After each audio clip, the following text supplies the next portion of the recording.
All right, welcome to the Ironwood Gym. Had a series of videos out now. Hopefully you've gotten a chance to see some. If you like what you're seeing, please hit that like button, subscribe to the channel, and if you know any coaches or lifters that might be interested in this, that might be able to get something out of this, please send it to them. Send them the link, let them know about it, so they can watch this and get something out of it as well. For today, I'm going to go over adaptation versus accommodation, and this shouldn't take very long. So, but if hopefully you got a chance to see episode 14 of the full-length videos, or the full-length episodes came out probably a couple weeks ago right now, and it talked about stress. And most people don't understand stress. They just think that I'm getting stressed out. Yes, that is stress, but stress is much deeper than that. So go back and check out that episode 14. It's called Stress. What is it? And it goes deeper, and it really has training is defined by stress being imposed or induced on the body. That's what training is. We're inducing stress on the body. So adaptation is essentially how we respond, or how our body responds to stress in a positive manner by becoming stronger, by becoming faster, by becoming bigger, by becoming more explosive, by being able to change directions better. Okay, so if we're implementing methods that have a desirable outcome, or have a specific outcome that we're looking for, our body, that is the stress. That's the stress. Applying the training, implementing the training, whether it's with yourself or with athletes that you coach. Applying the training means that is the stress. That's the stressor. Adaptation is how our body, or is our body responding in a positive manner, yielding or giving us the results that we're looking for. So if we constantly are trying to lift heavy till we get as strong as possible, our body adapts by becoming stronger. Okay?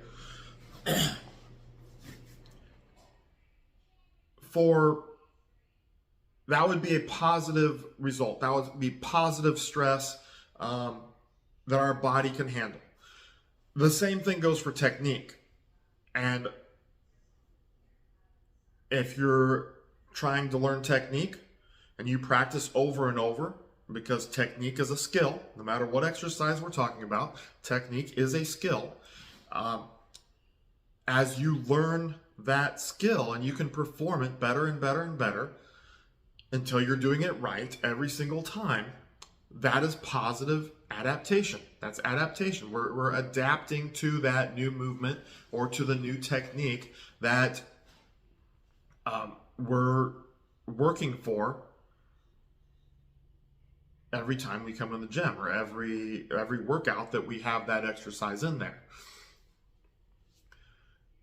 But there's a downside to this, okay? Your body will only perceive something as a stress if it is at a level that our body is essentially not prepared for. Not prepared for is not a good term. But if you think about the overload principle, and this is going back to classic strength training 101, we always want to cause an overload. Well, if a method that we're applying doesn't cause an overload, then we don't adapt. We've already adapted to it. We cannot adapt to it any further, because there is no, the stimulus is just not enough to provide adaptation. At that point, our body has accommodated to that exercise, that set and rep scheme. It may have accommodated to the type of workout we're doing. It's endless, all right? And whatever that we're trying to accomplish by implementing those means, if the means don't provide an overload, that means our body has already adapted to those means that we're trying to apply. At that point, as I said, you will not see any further adaptation. Our body has accommodated. Okay, that's when accommodation has taken place. That's what accommodation is. It has accommodated to the stressor that we're trying to apply, and it says, this is no longer a stressor for me. Okay, therefore, I'm not going to get any better. Could you go backwards? Yes, it probably doesn't happen very often, but if you apply 3 sets of 10 every single week at the exact same weight, at some point in time, we're no longer going to be getting stronger. We're no longer going to be getting any bigger. And just take a novice, a brand new lifter, and you're going to bring them in and you're going to do 3 sets of 10 on squat. Nothing else, just 3 sets of 10. They will get stronger doing that. They will get stronger every week. And you're going to, let's say you're doing 100 pounds for 3 sets of 10. At a certain point, 100 pounds and 3 sets of 10 is not going to be enough stimulus. They will no longer get stronger. They will no longer get any bigger, and they will stay the same. If you continue to do it, and this may take a very long time if you're especially if you're working with a novice. If you continue to do it over and over and over again for an extended amount of time, let's say a year, maybe 2 years, they will have reached the highest point they could get to. They will have stayed the same for a very long time. And then at some point in time, they may actually start to regress because the stimulus is no longer doing anything for them. So that's what accommodation is, and that's what we want to avoid. So you constantly want to change that stimulus, not too much with beginners, but every few weeks, maybe 3 weeks, maybe 5 weeks. Some say even longer than that, and that's fine. But you want to change that stimulus. With older lifters, you may need to change the stimulus every week. Think West Side Barbell. They change the main exercise on their max effort days every single week. This is to avoid accommodation. Okay, it avoids staying stale. They're going to change the stimulus by changing the exercise.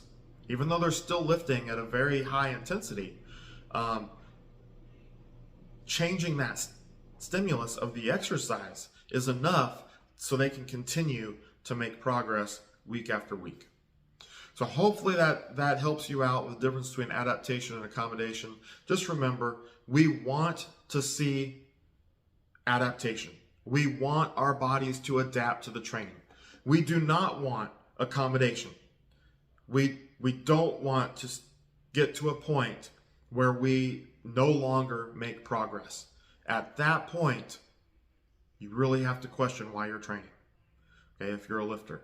The same thing for your athletes. If your athletes are no longer getting any better because you've been doing the same thing over and over again, you got to question why you're even doing it.